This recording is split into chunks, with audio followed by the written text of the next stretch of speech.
হে WhatsApp guys, কেমন আছো সবাই? আশা করি খুব ভালো আছো। আমি সাকিব, সিনে গল্প চ্যানেল থেকে। সো গাইস, আজকের ভিডিওতে আমি রিভিউ করব রেভেল moon second part. Finally second part release হয়ে গেছে, যার নাম দ্য স্কার গিভার। মুভিটা দেখে আমি যে এক্সপিরিয়েন্স পেয়েছি সেটাই আপনাদের বলবো।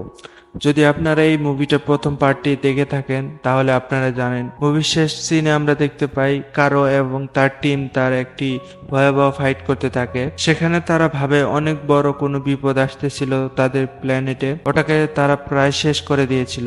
সেখানে তারা মনে করে এটিকাস সে মারা গেছে, তাদের প্ল্যানেটের উপর আর কোনো বিপদ নেই। কিন্তু মুভির শেষে দেখতে পাই আমরা তাদের অ্যাডভান্স কিছু টেকনোলজির কারণে এটিকাসকে আবার বাঁচিয়ে নিয়েছে। সেকেন্ড পার্টে এটিকাস রিভেঞ্জ নেই, সেটাই দেখতে পাবো। এবার সে অনেক শক্তিশালী ফোর্স নিয়ে আসবে। সেখানে আমরা দেখতে পাই কারো, যে মেইন ফিমেল ক্যারেক্টার, ওই ব্যাপারে ভালো করে জানতো না। তারা সবাই চিন্তায় পড়ে যায় তারা কিভাবে ট্রেনিং নিবে, সেটার সাহায্যে তারা তাদের সাথে ফাইট করবে এবং রেজাল্ট কি হয় এসব কিছু এই মুভিটার শেষে আপনারা দেখতে পাবেন। সেখানে কোরার একটি ভয়ানক অতীত দেখতে পাবেন এবং তাদেরও অনেকগুলো অতীত আছে এবং কিছু অংশ প্রথম পার্টে আপনারা দেখতে পেয়েছেন, কিন্তু যে কনফিউশন ছিল আপনাদের সেটা সেকেন্ড পার্ট দেখলেই বুঝতে পারবেন। যারা প্রথম পার্টটি দেখেছেন তাদের ততটাও ভালো লাগেনি। যদি আমার এক্সপিরিয়েন্স বলি তাহলে ফার্স্ট পার্টের থেকে সেকেন্ড পার্টটা অনেক বেটার ফিল পেয়েছি আমি।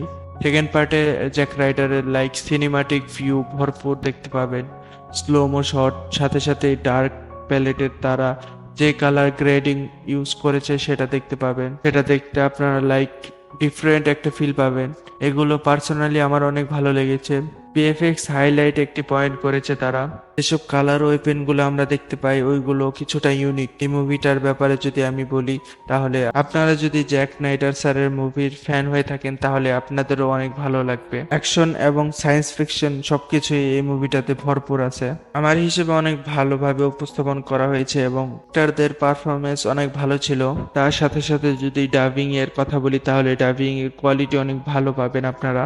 যদি কিছু বিষয় স্যাক্রিফাইস করেন তাহলে এই মুভিটা আপনাদের অনেক ভালো লাগবে। লেন্থ প্রায় 2 ঘন্টার মতো আছে এবং PG-30 কারণে এই মুভিটা ফ্যামিলির সাথেও দেখতে পারবেন আপনারা। এবং বেশ কিছু জায়গায় ফাইট সিন আছে, তাই আমি বাচ্চাদের জন্য প্রেফার করব না এই মুভিটা, কিন্তু বড়রা ভালোভাবে দেখতে পারবে। ভিডিও লাস্টে যদি আমি আমার মতামত বলি তাহলে অনেকটা গুড ফিল মুভি এটা। আমি যতটুকু নিউজ পেয়েছি এটার পরের পার্টটা আগস্ট মাসের দিকে রিলিজ হতে পারে। এই ভিডিওটা এতটুকুই। ভিডিওটা ভালো লেগে থাকলে একটি লাইক করে চ্যানেলটাকে সাবস্ক্রাইব করে দিও। দেখা হবে অন্য কোনো ভিডিওতে। ততক্ষণের জন্য ভালো থেকো সবাই। আল্লাহ হাফেজ।